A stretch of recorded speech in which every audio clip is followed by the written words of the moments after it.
This is the Mobile Tech Podcast, brought to you by worldpodcasts.com. Now here's your host, Tank Girl, Miriam Joie. Brought to you by Mint Mobile. Stay tuned for a special offer at the end of the show. Hi, and welcome to the Mobile Tech Podcast. I'm your host, Miriam Joie, and today is Friday, December 15th, 2023. And I've got the wonderful Andrea Sm here with me. Hi, Andrea. How are you? I'm great, Miriam. I'm so happy to finally be joining you. Thanks for coming on the show. I think we also have another guest here. This is Max, yes? This is Max. Max is one of those cats that could be sleeping anywhere in the house, but as soon as I get on any kind of video call, he's here wanting to hug the spotlight. I mean, it's a cat thing to do, right? So yeah. I'm not too surprised. I actually have to lock my keyboard so he doesn't sit on it. Well, that makes sense. So for those of you who are not watching on Patreon right now, know that there is a video version of this podcast you can subscribe to every week that comes out in advance of the audio version, where you get to watch Max being cute and adorable. So, Andrea, I was wondering if you want to talk about Beeper and the iMessage saga that's been happening since the last show. We talked about how awesome it was that Beeper Mini exists and lets you do iMessage on an Android phone. Literally, while we were recording the show last week, Apple shut that down. So, are you surprised? No, not at all. Not at all. I mean, not surprised at all. Tim Cook said it many times. You know, there's just, I think the fact that they say that they're working on some sort of interoperability with other means is great, and everybody was all excited about that. But I don't think Apple's going to let anybody into that walled garden. No way, no how.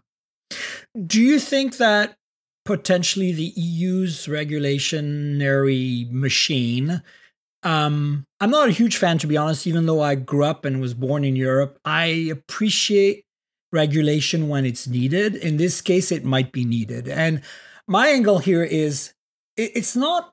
There are technical reasons, but also more concerned right now about the bullying and the fact that it's dividing people in this market, in this country, and in Canada, and in other markets. Not as much in Europe, of course. There's historical reasons for that. But I think, to me, it goes against, kind of the Apple approach. Yes, I understand they are a business. They want to make money and sell their devices. I respect that. And it's a free market, and that's what America is about. But at the same time, I feel like we are in a situation now where children, young people are being basically forced to be on iMessage, or they're outcast by their peers. And it's adults too. Like, I've heard from people who are on group chats for their HOAs or whatever being, singled out for being on a green bubble Android phone. And the fact that it also breaks these group messaging sessions somewhat. So all of this is real. And all of this is partially caused by some technical limitations on SMS and MMS. But we now have RCS, which Apple said they will adopt. But I still feel that the biggest issue is not a technical issue. It's that green versus blue, right? Wouldn't you say? It is. And I have to tell you, I myself am on several group chats where there's just one person who's a green bubble. And it drives me crazy because I can't rename the group. If there's a non-Apple user in there, you can't rename the group. Files get sent at different levels. It's frustrating. Now, obviously, it would be great if it all worked together, and I don't green bubble shame anybody. But, I've seen in reading it on threads, there's a lot of, green bubble, blue bubble, take your toys and go home going on. It is, and that's kind of what I feel like Apple needs to address somewhat. And it would be very simple. They could just make iMessage for Android. And if they really wanted to be, and I don't know if this is a solution, because I feel like this is, again, an access issue, a class issue in terms of income and money. But I think they should monetize it, potentially even, like sell a subscription to iMessage on Android, like Beeper was trying to do, which I think is outrageous, to be honest. By the way, as much as I love the technical, the hack, as it were, that they did, and I think it's exciting, I feel that they should never have charged money for this. This is not the way you approach something like that.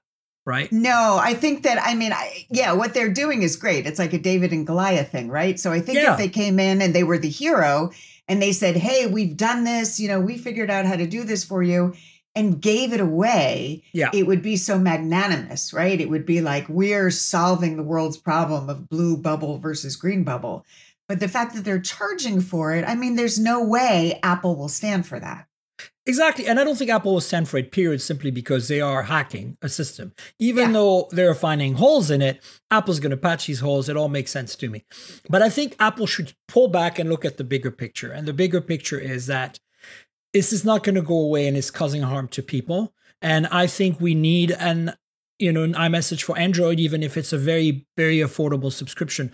But do you think any Android user would actually say, I will give Apple money to join this ecosystem? Well, there are some Android users that use Apple Music. Apple Music is available, right? So maybe bundle it with Apple Music, right? True. That could be a solution. You could do that. Yep. So yep. I'm just saying, like, that's on the users at that point. Like, right now, people who have a low income and can only afford to buy a Moto G, right? $150 Moto G are left out of this conversation because there is no $150 iPhone. Right? So to me, that's the problem. Charging a subscription is also a problem, but I think it's less so because perhaps if it's reasonable, people can budget that and they can choose to do it or not. Right? But if it's more than $2 a month or something, I think it gets to be a problem. So, but it's the source of revenue for Apple. Think about it, right? So listen to this. And this is a perspective your audience may not always think of. As a parent, and I did a digital parenting podcast for many years. Parents want so badly to buy their kids a Bark phone or a Gab phone or something with parental controls that are really good and that really work. Apple's parental controls suck. They are constantly failing. But parents are saying that their child will not accept any phone that's not an iPhone because they have to have the blue bubble. And to be frank, having used the Gap phone, it's a disaster. Yes. But for a 10-year-old, maybe, until somebody actually, should be old enough to have a phone. I'm not for giving any 10-year-old any phone. But I think as a parent, you're kind of forced to buy an iPhone because that's what your kid wants, or they'll be shamed. Right. I think that, Apple could argue that they're still going to be shamed if they show up at school with an Android phone running iMessage, right? But at the same time, it's less obvious. And, my whole assertion around this has been that, in my opinion, as an engineer, as a technical person, Apple broke messaging by creating iMessage. Like WhatsApp and Telegram and all these alternatives did not break the very core of SMS, MMS, and RCS because they are not the default app, right? The moment, essentially, Apple co-opted your phone number by making it no longer do the default SMS, MMS thing, but go through data through their servers, they broke a standard that the GSMA has created. That has been my issue all along with iMessage. I don't have a problem with using data for messaging. Having all these awesome features like read receipts and typing indicators and high resolution content. All of that is amazing. We want it. But why did you have to break a standard to get there? Yes, there was no other option, but they could have just made iMessage a second app like FaceTime that is called upon by the messaging text MMS app that you can fire off, but not the default. You mean make it an option? Yeah. Or make it, like as I said, FaceTime is a second app. It's a separate app, right? Like, and I know that they wanted it to be Apple, it just works. But in doing so, they have basically broken a system. And it's been broken for 15 years or whatever, iMessage 2011 or whenever it came out. Like, I'm not happy about this. It's been bothering me from a technical perspective. Well, I understand that. But I think that most people don't know what you and I know, right? They don't know that stuff about technology. They just know that they bought an iPhone. It has iMessage and it works, and they can get their blue bubble and they can get a read receipt and they can edit it now and do all those things. Now, how many people go to Europe and are surprised and baffled why their iMessage isn't working when they've put their phone on airplane mode. And all of a sudden they realize, wait a minute, without cellular data, I can't even get an iMessage, and they have to go use WhatsApp. WhatsApp is the standard, right? Everyone can use this. I know when I go to Europe, when we go to IFA in Berlin, I switch over to WhatsApp. Why can't they both work together? Why can't that whole concept and Android phones all work together? I honestly think it's that Apple wants to sell hardware. And this again, I think they have an obligation. When your company gets big enough, you start having some ethical obligations. And I think that's the problem we have with this free market. And that's why I sometimes applaud regulation. USB-C on the iPhone is, a lot of people are not happy about it right now because they don't understand the history of it and they don't understand where we're going with technology.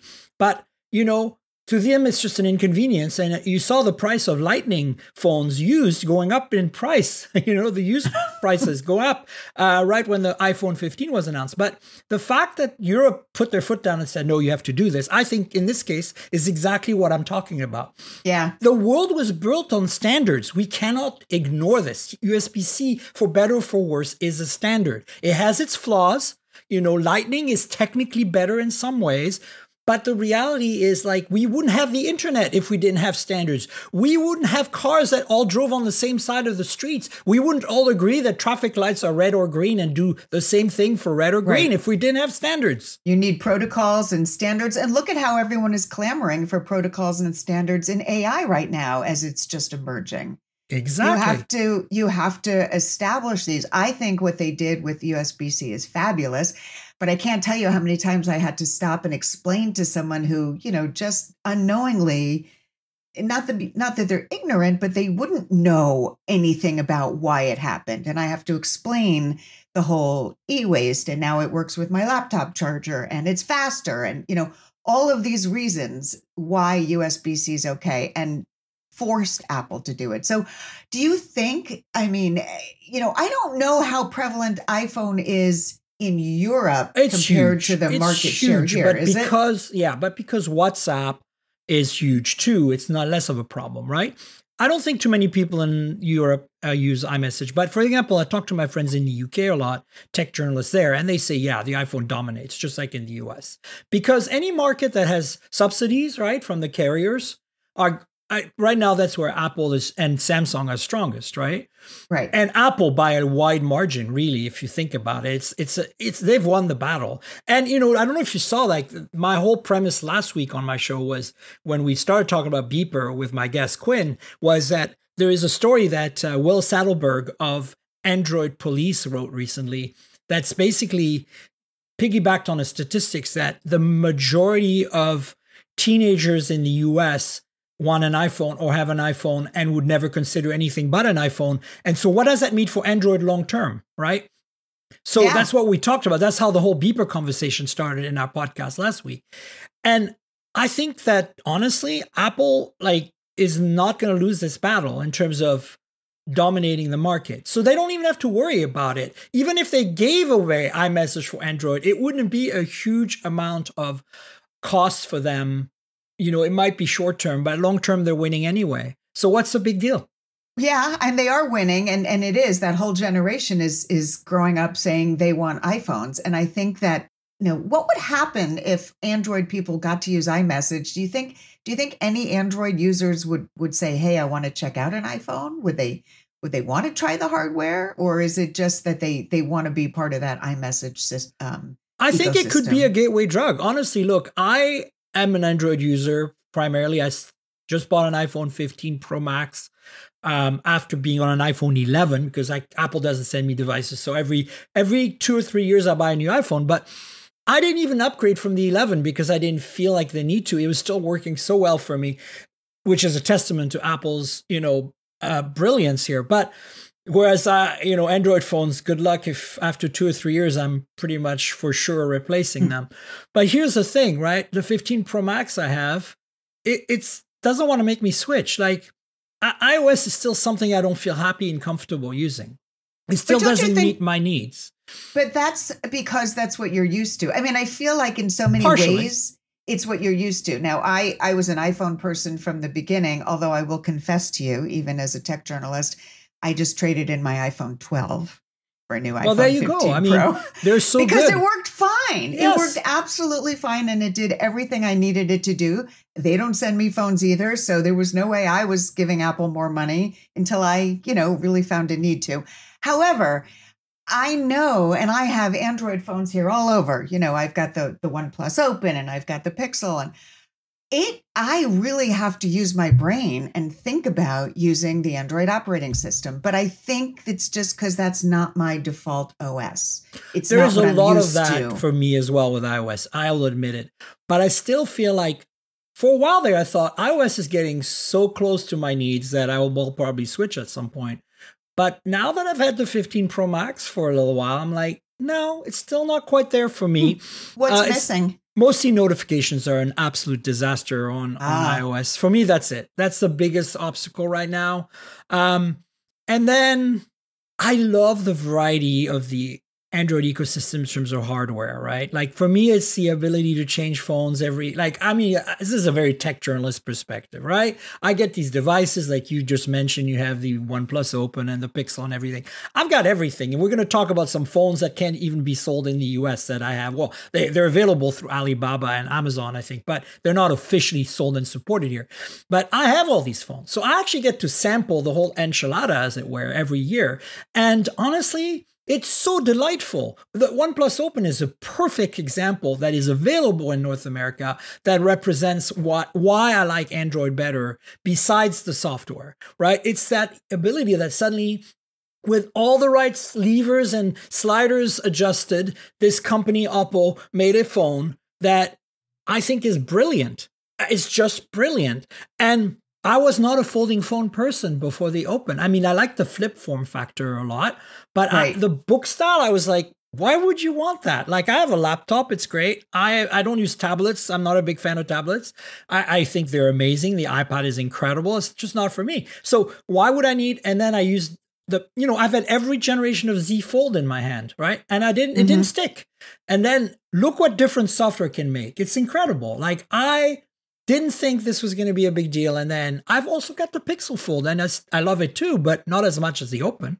That's really interesting because I didn't play with the Fold a whole lot. I do like the flip phone. I like the flip phone form factor as well. Yeah, it's nice. Was not a big Fold fan, and I didn't use the Pixel one. But when I started using the OnePlus Open, I was so surprised at how much I liked it. I mean, it just the form factor is great. It looks great. There's no crease in the middle. And for me, the software was not as much of a learning curve for some reason, because it was still, not an iOS operating system. But I just thought it worked beautifully. No, I've had a lot of phones from OnePlus and Oppo and Realme and Vivo who are all under BBK Group. And I have to tell you, this has got to be the best phones they've ever made so far. Like, of all of them. Like, Oppo has made some choice devices that are chef's kiss. OnePlus has always been relegated to a slightly lesser experience. But this time, obviously this phone is also sold as the Oppo N3 in some markets. Mm-hmm. They are exactly the same device. So you can tell that OnePlus has finally obtained the best they could obtain from their parent. And it pays, like you can tell. But, I've sang the praises of the Open on this show a lot. And it doesn't mean I'm still not on a Pixel as my main phone. And it's mostly because it's kind of like, I feel like I'm an iOS user, but on the Android side, because all of the benefits that the Google software brings to the table, especially call management, things like, hold for me. Right, that's brilliant. Call screening, etc. Right, all that stuff is why I'm on a Pixel. And the cameras, but now the OnePlus Open cameras are so good that I'm not really reaching for my Pixel as much. You've noticed, folks, if you're paying attention, that there's very few photos in my Instagram stream that say Pixel 8 Pro, because I tag all my photo with the device I use. You'll see most of them say OnePlus Open because it's been my default. And I've never done this before. I've never actually, in my mind, set another phone than the Pixel as my main camera phone. So That's really interesting. Yeah. The point I'm making is that I'm a bit also in that green bubble, blue bubble world with the Pixel, because as soon as I go to the OnePlus Open as my main phone, I immediately miss the call screening. I immediately miss because I get lots of spam calls and stuff. And being able to screen them, look on the screen while I'm walking down the street, while I'm having a conversation with my friends, without having to pick up my phone and, be harassed is lovely. And so, yeah, I also things like some of the Google Photo features, like the unblur, which are only available on Pixels, etc. Right? So eventually those trickle down. Like, what was it? Magic Eraser is now available on anybody. Right. So when I first got the Pixel 7 last year, when it came out and I was reviewing it, and I was in love with that Magic Eraser feature. And I had an iPhone 12, but the photos on the Pixel look so beautiful that when I go to a meeting with a company or I have to take shots for work, I'll shoot them with the Pixel phone, not the iPhone, because I know they're going to be better, that I'm going to be able to do some little edits if I want to. Yeah. And in fact, I'm looking, I really want to try the 8 now, the 8 Pro, and use that camera amazing. And the AI. Yeah. And I look forward to reviewing that just for that reason. But to use it as my everyday phone, I still don't think I could. Interesting. Yeah. So, I think we all have kind of our preferences, and it shows. I just feel like Beeper is not in a place where they're going to win this battle. Like, if, a disclaimer, I worked for Pebble as the head of communications and kind of their evangelist for consumer stuff back in the day, when they did the first few watches and they were at the height of their, influence, as it were. And I've worked with Eric Mijikovsky, the CEO, and he's a really smart and wonderful guy. But, I think this is very misguided, in the same way as not being able to counter the Apple Watch in some way was very misguided with Pebble back in the day. And I wish them luck, but I appreciate the activism behind what they're doing. I do think that this bullying thing around iMessage is a real issue. And it is. I want Apple to address this somehow, but at the same time, charging for it was egregious. And also, in addition to that, if they have any delusions it's a game of whack-a-mole they're going to lose, it's a game of whack-a-mole they're going to lose. Like, come on, guys. Yes. Like, are you setting yourselves up as the victim so we can pat you on the head? Please. This is silly. And I think also Apple, they're not going to let it stand, especially since Beeper's charging for this. But, they've come out and said that they want this cross-platform RCS, to kind of for messaging protocol.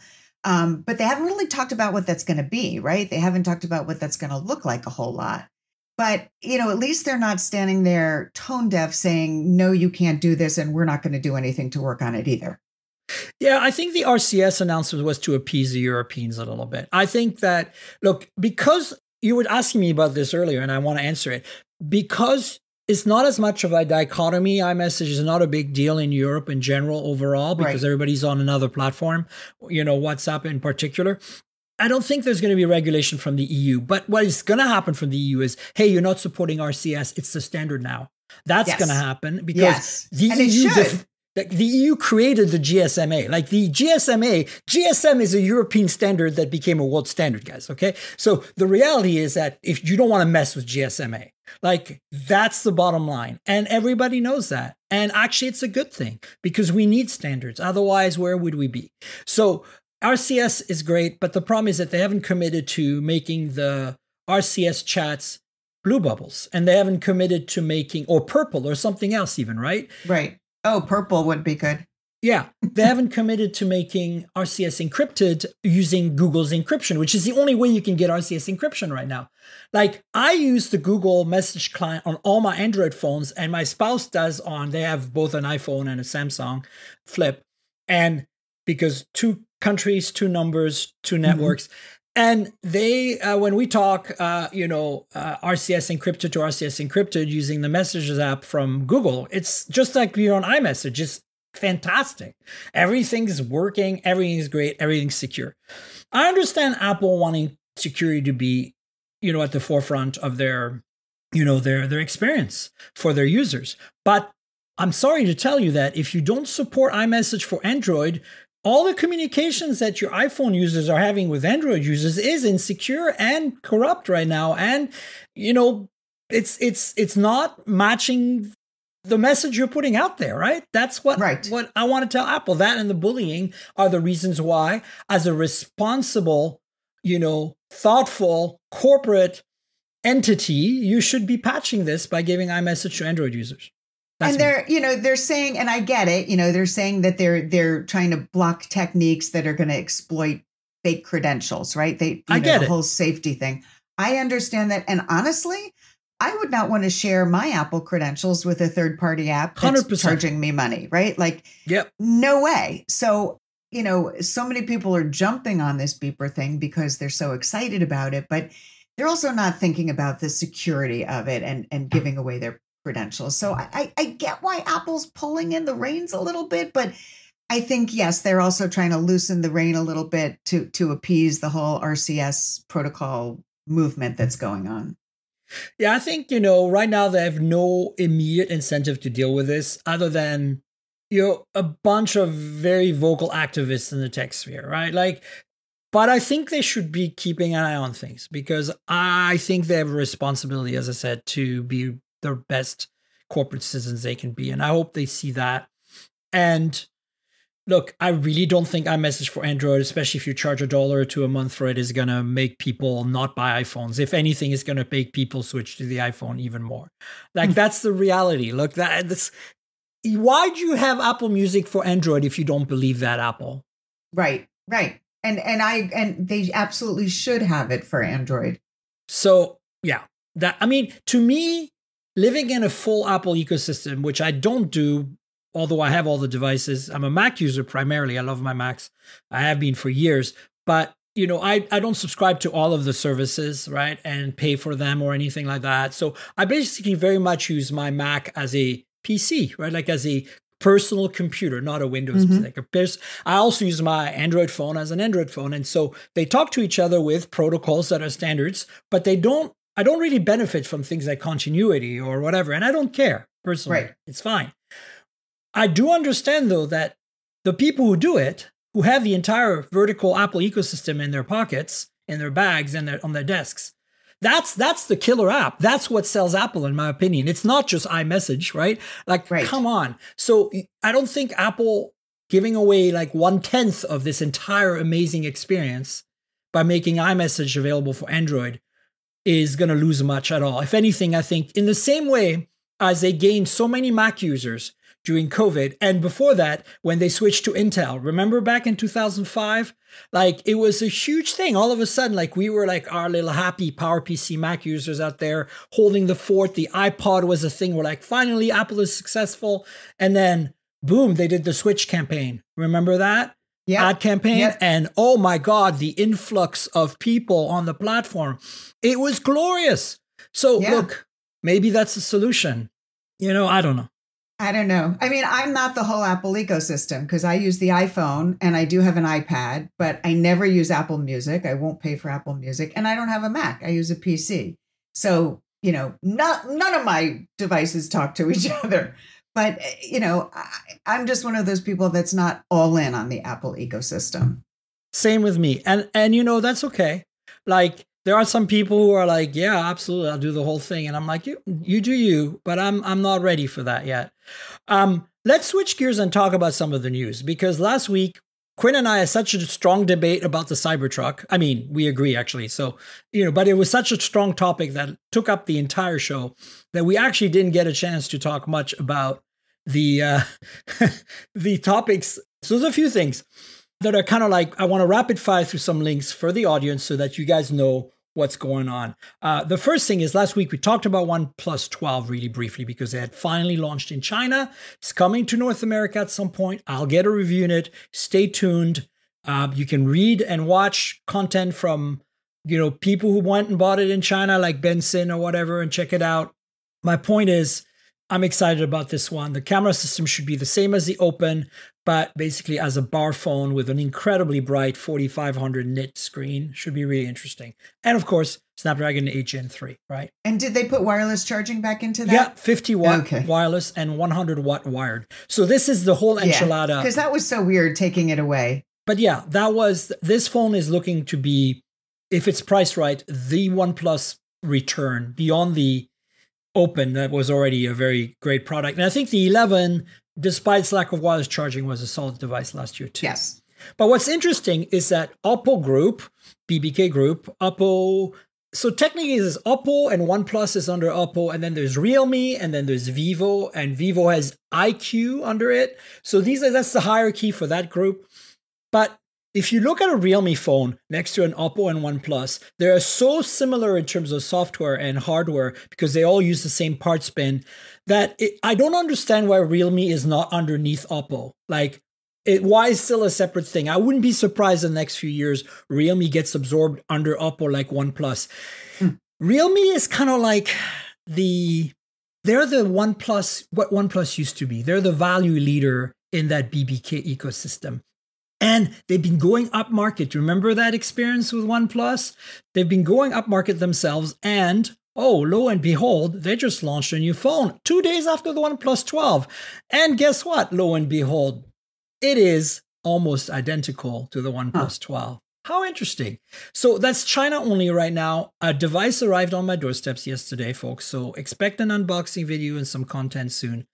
I'll leave links in the show notes for all of this. But the takeaway here, Andrea, is that the GT5 Pro from Realme is essentially the OnePlus 12 with a slightly smaller screen, just as bright, 4500 nits, Snapdragon 8 Gen 3, and the camera system is almost identical as the Open and the 12, but the ultra-wide is being kind of like budgetized to just an 8 megapixel basic ultra-wide. But everything else, wireless charging, all of that is there. Metal frame, it's beautiful. So, and pricing, and it's an affordable price. It's about 100 euros or dollars less than the OnePlus 12, but China prices are always, very subsidized by their respective ecosystem. Every brand there has its own kind of like iCloud and Siri and thing, So, I mean, we're looking at right now, I think it's 600 euros or US dollars for the OnePlus 12 in China and 500 for the Realme. But again, you can easily add $200 to that for Western prices. Right. So it's still very exciting, though, because it's a very beautiful phone.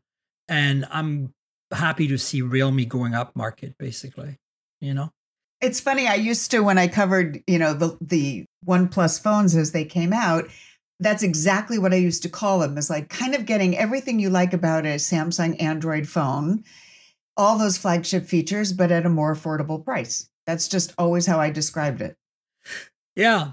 And so we'll see how that pans out. I'll let you know, folks. The other news we have here that I think you might be able to have some thoughts on is Samsung. So the rumors up to now on Samsung's Galaxy is the Ultra in particular, which is the highest end one they make, which is a phone I adore every year because of the cameras. And I'm a camera person in my phones. I love good cameras. So the rumor was that, right now there is like the ultra wide, the main camera, a 3x telephoto and a 10x telephoto, right? That's basically what it is.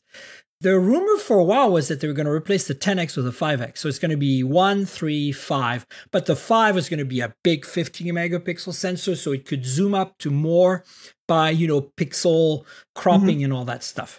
Turns out the latest rumors are it's actually going to be ultra wide 1x, 5x, 10x, with that 5x that is a large 50 megapixel sensor being in between the 1 and the 10x that is going to remain the same as before. What are your thoughts on that? For me, the biggest issue here is that there's that gap between 1x and 5x, right? Like 2x and 3x are going to suffer a little bit, even though it's a 200 megapixel main sensor. So I'm curious what your thoughts are on that, if the rumor is true. Well, it's funny because when people think, oh, a new Samsung phone, right? They immediately think that there's going to be all these new cameras because every year as the phones get better, there's different cameras. So, for them to keep it kind of the same is interesting. The sensors, I I think people who really want to take professional photographs with their smartphones really enjoy having those choices, right? The different sensors. I think that most people, mainstream people who are just using their smartphones for everyday shooting their kids or sports or whatever, I don't know that they use those options as much as a professional photographer does, or a, somewhere in between. Do you think that as these extra lenses appear and become more commonplace, because the iPhone now has a 5x telephoto on the Pro Max, right? Do you think people discover and go, oh, wow, I can do this now, and then they start using it? Because I feel like that's what's happening, right? Eventually, somebody will be like, oh, look, I can zoom really good now. I couldn't zoom really good before, right? Right. And I think they don't even know that is my point. I think they don't know what the phones are capable of. I think they don't dive deep into, and, oh, I can change the aspect ratio. Oh, I can change the lens here. They don't know. They just point and shoot, Right. And maybe as consumer education happens, or as these features like massive zooming in of a beautiful 200 megapixel camera, they see it and they go, yeah, I can do this. But yeah, I don't think that they know that those features are there until maybe someone accidentally stumbles upon it and says, wow, look what my phone can do. Do you not think that Apple has nice tutorials that tell people when they get their new phone what to do? Like, do you think that's just left for discovery, or do people skip those? What's your take on that? I think it's like reading instructions on how to, set up your bureau or, put shelves together. I think nobody reads that. Okay. Even though Apple makes it easy, right? Apple makes it so easy. And I mean, look, YouTube is filled. Anytime you need to figure out how do I reset the Bluetooth in this? Right. How do I do this? You can just go on and watch these great videos and go, wow, I didn't know I could do that. Apple makes it super easy. But I don't think the majority of Apple iPhone users are going on looking at tutorials on how to use the different lenses on their smartphone. Sure.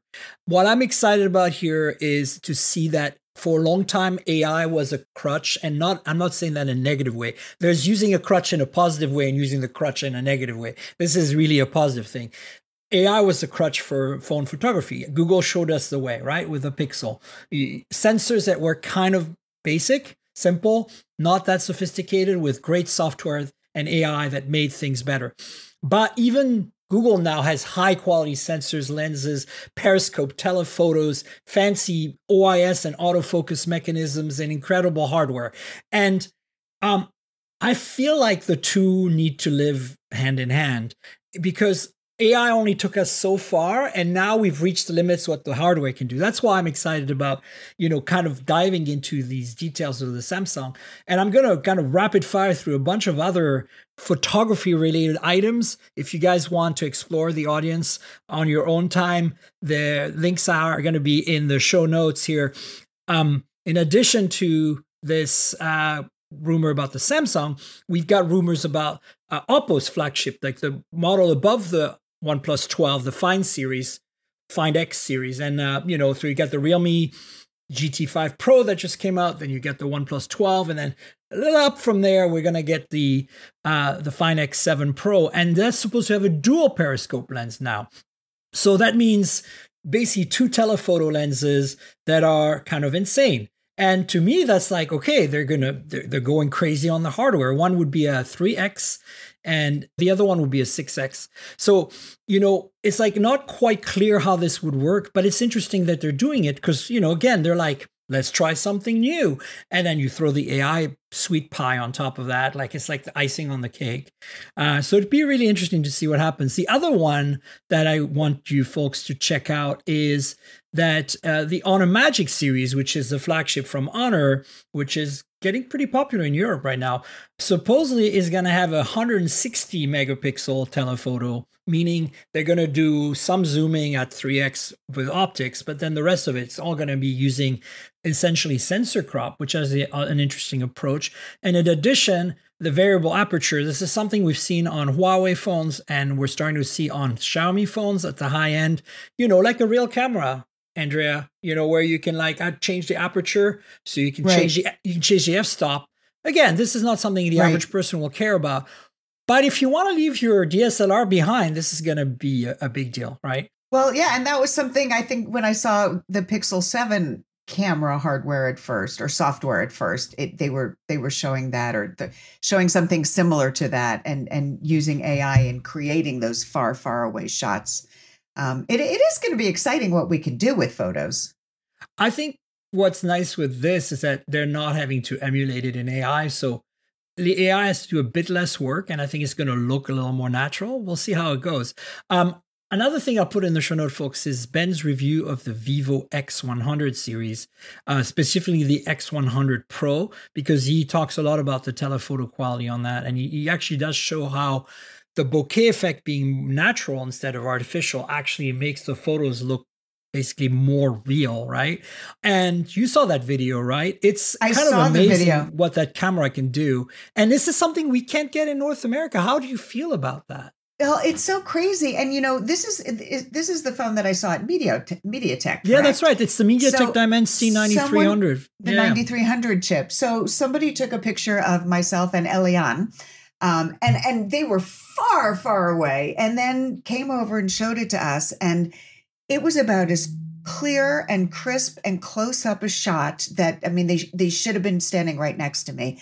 And I even said to Eliane, man, we don't have these in the US. Like, why? Why don't we get these? I don't understand why we don't get to have all of these phones that, the rest of the world, China, India, that they get to get, and they can have options. Realistically, I understand it's the whole carrier thing and how carriers subsidize phones and how it works here. But boy, I mean, that's a beautiful phone. I think the problem, Andrea, is that we are so much of a duopoly. It's back to the beeper and iMessage conversation, right? It's like people have iPhones, maybe they have Samsung phones, and then, there's a drop in the bucket down there of OnePlus, Google, Moto, right? And the reality is if you're a manufacturer, it's not cost effective to bring these phones. These are $1,000 flagships, $1,000 plus flagships. They have so much hardware in them. It's expensive to make. You're not sure how successful it's going to be when you bring them to North America.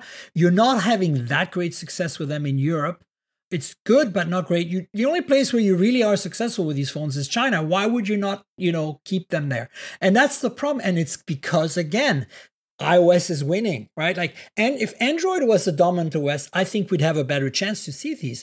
And to be frank with you, the OnePlus Open that we can get in North America is able to take these telephoto shots as clearly as the Vivo X100. I think the Vivo X100 is able to go a little further, but overall, I've taken some very candid, very far away portraits of people at events that I've been able to show them after, and they were excited, and I sent them the photos and stuff with the Open. And so we have this now. The S23 Ultra and the upcoming 24 Ultra let you do that as well. So it's just, this is a little better. This is bringing it up a notch. And to me, what's exciting is that, it's a MediaTek chip for a change. It's a MediaTek Dimensity 9300. I was just going to say that. It's a beautiful phone, and it has a MediaTek chip, that new chip with the Edge AI that they were talking about, that honestly, for however many years I've been covering consumer technology, and I don't do a lot of phones themselves, hardware, I didn't realize MediaTek was in so many products that I own. We just don't know that here. Yeah. So to be able to have that as a flagship chip in a flagship phone, I would love to be able to have a choice like that, but no, here I think it's Samsung and it's going to be Qualcomm, Snapdragon. The good news is that the Vivo X100 series is coming globally. Last year's the X90, which was its predecessor, was only China, and so we couldn't get it. Even PR wouldn't get us review units. I've requested a review unit. Hopefully I get one. Because it's a global device, they will probably send me one. I'll work hard to do that because I don't want to be left out of this one. It's going to be exciting. Yeah, you should do that one. Another quick photography related story is Techno, which is kind of like the sister brand of Infinix. These are owned by a conglomerate of Shenzhen-based company that is basically addressing developing markets. They're big in Africa, India, and the Eastern Europe countries. They make some very impressive phones. You've probably heard of the Techno folding phones that we saw at MWC. So same deal, the same company. They're been pushing the envelope. They recently had a little future lens event where they showcase some of the photography technology they're working on. And one of the things that strikes me here is something we've seen before, again, as prototype and never in production, but might be coming to production, is liquid lenses. Instead of a lens that's made of glass or plastic, it's basically a drop of water. It's obviously highly pure water and distilled and everything. But because it's self-contained in a sealed system, it can be stretched, the drop, and adjusted, right? Like by basically applying electric currents to it. And that means that you can make a lens like our eyes, that can change with basically muscles pulling it. And that means that now you can have better focus. You can zoom in by having just the drop shape change, right? So it's called a liquid lens. And I wouldn't be surprised if in the next 2 or 3 years, we're going to see that in somebody's smartphone. I'm not sure it's going to be Techno. That would be fascinating. Right? So the idea is that right now we have these periscope lenses, that are folded and take up a lot of space in the phone. Imagine having the same thing, but on a normal size camera system, simply because you have this drop of water inside there that can be stretched and pulled. Kind of fascinating. One thing that I think you're going to be super excited about, that I am absolutely stoked about, and I've got an incoming review unit, is Peach Fuzz from Moto. Oh, absolutely. Absolutely. Although, they also make a beautiful purple color. So. Well, they have the purple for the Razr and then the magenta for the Razr Plus. So just to fill you in, but folks, the whole Pantone color of the year, I actually think it's a great partnership. I really do. It's silly, but it's fun. Yes. Exactly. So I'm excited that Peach Fuzz is the Pantone color of the year. It is kind of like a champagne color, and they're making a Razr Plus and a Moto Edge 40 Neo, which is sold in Europe only. It's very similar to the Moto Edge Non-Plus that we get here in the US. And so I'm just getting the Razr Plus, but just for photo op, because it's going to be beautiful. Last year they sent me one of the Edges from Europe. That actually they sold officially in the US because it was the Pantone color. It was a pink color of some kind. And guess what, Andrea? It came in a box that was scented to match the color. And so awesome. For a while, this whole phone it had vegan leather and it smelled like the color. It was kind of amazing. So I wonder what the peach fuzz is going to get a peachy? Exactly. Yeah. It'll be interesting to find out. That velvety, gentle peach fuzz, I think just kind of love the name. I do too. And you know what? I got to give Moto props. Even though this is a total gimmick, this just warms my heart. I don't know. I love the idea that not only is there a Pantone color of the year, but they're going out to make these phones and making a special edition. Who cares? They're not going to make money on this. It's just someone's going to say, I want to have the color of the year. It's like an accessory, right? It's like spending money on a new pair of eyeglass frames, right? You want a different color? Go for it. I love it. We're going to talk about AI a little bit here at the end. But before we do this, one last item I wanted to talk about last week I didn't mention is Meizu. Very unknown brand, even in China now. Back in the day, Andrea, when smartphones started becoming a thing in China, before the Ascend part of the pun, because it's one of their brands of Huawei, right? Before they became a thing that we noticed in the West, I remember, I'm talking a decade ago, 2012, 13 at MWC. Huawei had a booth and we would go in there and go holy crap, look at these phones. They're so good.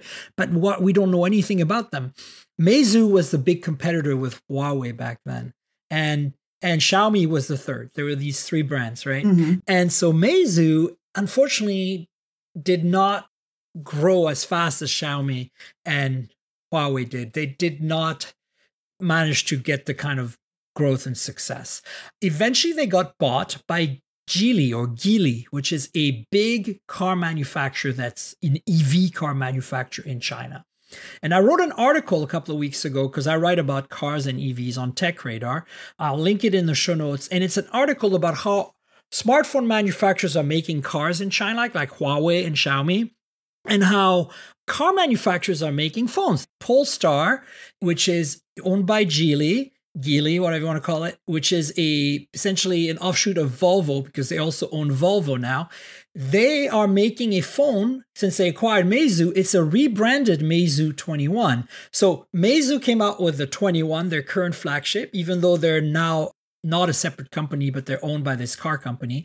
And at the same time, they made a parallel identical phone for the Polestar brand for the cars that is a Polestar phone. And so, a lot of people here in North America, this is what the gist of my article is, that, we get in our car, we plug in Android Auto or CarPlay, and that's the best we can get because the infotainment system in most cars is really terrible. Tesla and, Rivian, for example, have shown us that, yes, you can make a really good infotainment system without Android Auto and CarPlay. A lot of you don't like that. A lot of you want your Android Auto and CarPlay, but hear me out for a second. When you log into your iPad, you don't project your phone screen on your iPad or your Mac, right? You don't project. Right. You log in with your Apple credentials and your entire experience from Apple is in that iPad all of a sudden. You get your messages, you get continuity, you get all your stuff. That's what China is doing with their EVs. And it's also a different location, right? So you're not, if you're looking at your iPad, you may be looking for some completely different information than your phone. So I think what I'm trying to say to folks, I know you can't wrap your head around that because a lot of you haven't driven Teslas for 6 years like I have. But trust me when I say that car infotainment, car tech, car software is an ecosystem play. It's about being vertical. Tesla will eventually make a phone in China, guaranteed. And there have been rumors about that. Apple will eventually make a car, guaranteed, because it's an ecosystem play. That is why it's not a big deal that your Tesla doesn't support Apple CarPlay and Android Auto, because it doesn't need to. Because it has its own vertical ecosystem and the Tesla app integrates fully into that ecosystem and makes your phone become part of that ecosystem. One of the things you say is that these should all function as their own single cohesive system. That's exactly right. And you can't have that if you are using like some kind of janky projection crutch. And I know it's counterintuitive because right now you go to the rental car counter and you get some sort of Nissan Altima or something and you're like, okay, this works. This is way better than what's built in. I'm going to stick with that. I don't blame you. But that's not where we're going. That is not the future. And when you see GM saying we're not going to do CarPlay and Android Auto in our EVs anymore, well, that's a bold statement, especially coming from them because they don't really know how to make software. But give them a chance because what they're trying to do is do what the Chinese are doing. They're trying to do this vertical thing. Will they succeed? Will they do it right? I have doubts. But at least give them a chance and see how it pans out because it'll be Google-based. So if you can log in with your Gmail account in the car, Polestar has this right now, where if you get a Polestar, you log in with your Google credentials, and if you're an Android user, everything from your phone is on the car. But it's a separate thing. It's just like an iPad. It's amazing. Right. You're not projecting right directly from your phone. Exactly. Now, does it support everything? No. Does it need more work? Yes, because it's Google, and Google always does things half-ass. But it could be, if we stopped relying on the crutch that is Android Auto and CarPlay, if more car makers worked with Google to make this a thing, or Apple even, if there was some kind of equivalent to CarPlay, but instead of projection was you log in with your Apple credentials, and this is actually agreed upon by Apple, and they've worked together with BMW or whomever to make this work. This could be a much better experience. And a lot of you are like, privacy, security, blah, blah, blah, subscriptions. Yeah, well, guess what? Subscriptions are a thing. That's how the world works. Tesla doesn't charge a subscription for the software updates we get bi-weekly on their cars, and we get new features for free all the time. So it's up to the manufacturer to not be a jerk, right? Right. But how do you think consumers are going to feel? Like, if say you're thinking about buying a car, right now they don't have to decide, I'm going to buy this manufacturer because they work with AirPlay, Apple, and this one because it's Android Auto.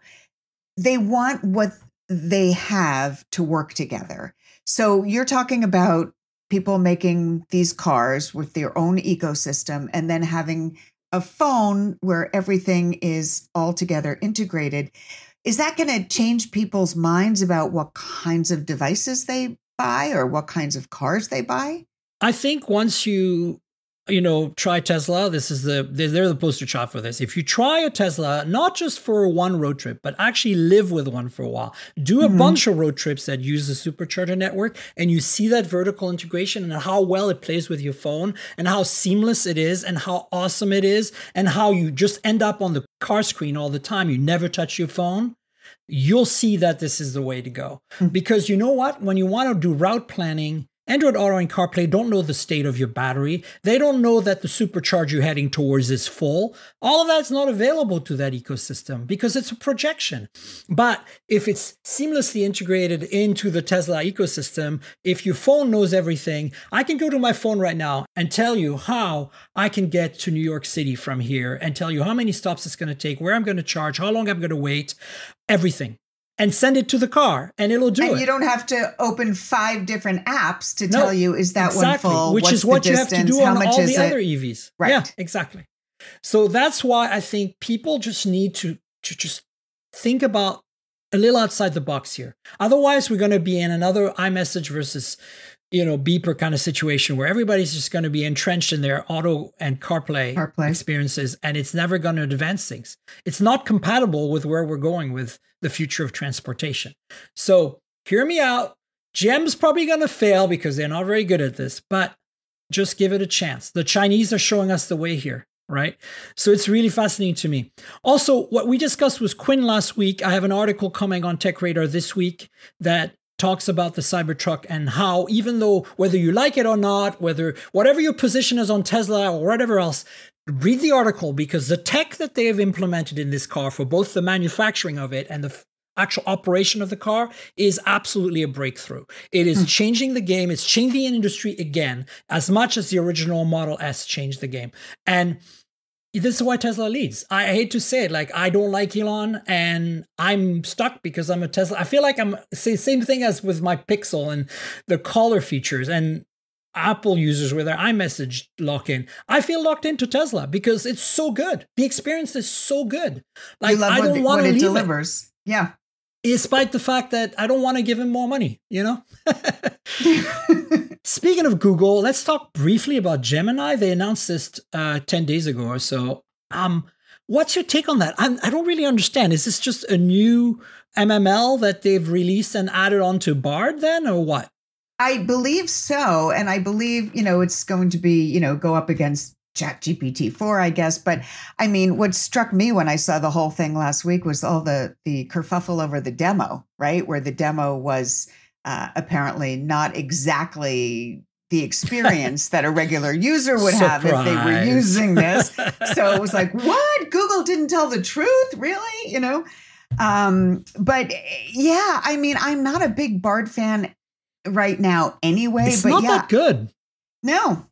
I mean, I used it a few times. I don't use it a lot. I don't rely on it. But I think that's the idea, is that they're going to come up with this big, massive language, and incorporate it everywhere. I still need to see more about this.